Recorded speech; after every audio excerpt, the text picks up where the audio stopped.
Hi everyone, I'm Christina from Movie Musings. Today I'll be reviewing Eat, Pray, Love. The Netflix synopsis reads, Julia Roberts stars in this adaptation of Elizabeth Gilbert's memoir about coping with a traumatic divorce. After failing to conceive a child and deciding to reshape her life, Elizabeth, played by Julia Roberts, travels the world in search of direction. She heads to Italy, India, and Indonesia seeking the perfect pasta, a route to self-enlightenment, and the true meaning of faith. Along the way, she meets a bevy of odd characters and possibly her true love. My thoughts on it. Alright, so I think that maybe having read the book Eat, Pray, Love by Elizabeth Gilbert might have given me an unfair advantage about my opinions about the film, but finally, I am relieved and delighted to say that a film adaptation of a book was brilliant. I always have some apprehensions because there's something missing or something like that, but not this case. I understand that whatever was left out had to be, since the movie ran a cool 133 minutes, but that's okay. It's been a while since I've read the book, but as I watched and as I listened, the dialogues between Liz and David, played by James Franco, or between Liz and Richard, played by Richard Jenkins, were on point. Everyone gave strong performances, but the actors who particularly stood out to me were Julia Roberts, Richard Jenkins, Javier Bardem, and Hadi Sabiyanto. He plays Ketutlier. But later on him. Roberts is a veteran in this business, but nevertheless, I was happy to see her aging gracefully and in a role that showed as much. The arguments they didn't come off as fake or jarring, like meant to be cruel. But they were brutally honest because they cut to the core.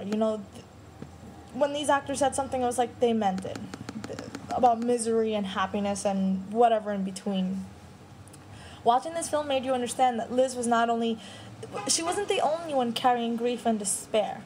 Richard Jenkins played a no-holds-back-with-words Texan who can make you laugh and cry. His past was wretched, but his continuing attempt at self-forgiveness was something to admire, and even as appalling as his past was, you might forgive him because, my God, he was trying. I think that if you've gone down to the depths of hell and managed to come out alive, you can face anything presented to you. Whether it makes you a better person or not, a stronger and a wiser one, is entirely on you. I also happen to think I happen to think that's why Richard was as wise and compassionate and as funny as he was. Ketutlier was played by Hadi Subiyanto. He was practically toothless with an ear-to-ear grin and very kind, wise eyes. Despite his harmless appearance, you may expect a certain kind of performance from him, kind of behavior, but actually it was his words, as soft-spoken as they were, and his, all full of wisdom and his very acute predictions that catapulted Liz to question her life as well as to possess the courage to change it. And then it's funny because he would say something, he would drop this bomb on you, and then he would grin and finish his talk with, "See you later, alligator." Bardem's character Felipe was gentle and kind, and he also had his share of grief from the past. He was also afraid to love again, for fear of pain and just getting hurt all over again. But he had this strength to live and love which outweighed his trepidations.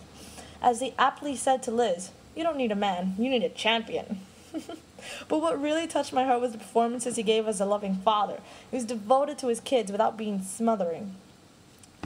The places that Liz chose to go to all had a specific meaning. Italy for the food, India for the spirituality, and Indonesia to balance it all. As a profound food lover myself, I actually thought Italy was a great choice, and quite frankly, all that appetizing shots of the pizza, pasta, and wine made me quite hungry.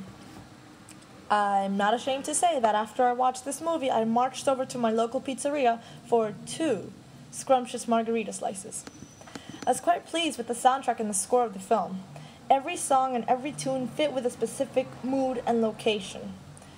Even though I did expect easy listening Brazilian songs for Felipe's scene, nevertheless I enjoyed them because they were nice to hear, and why not expose yourself to something new?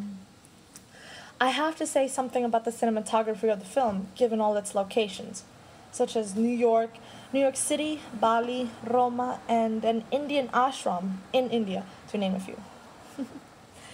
There were many wide shots, some tight focus shots, and quite a few panning shots to get an overview of the surroundings. And for this, I am deeply thankful to the cinematography team because they turned out wonderful. It looked like almost like a travel brochure, travel video, but it was just lovely. Overall, I give this movie an A+. Well done. Thank you very much. This is Christina from Movie Musings, and please come back with some thoughts of your own. Bye.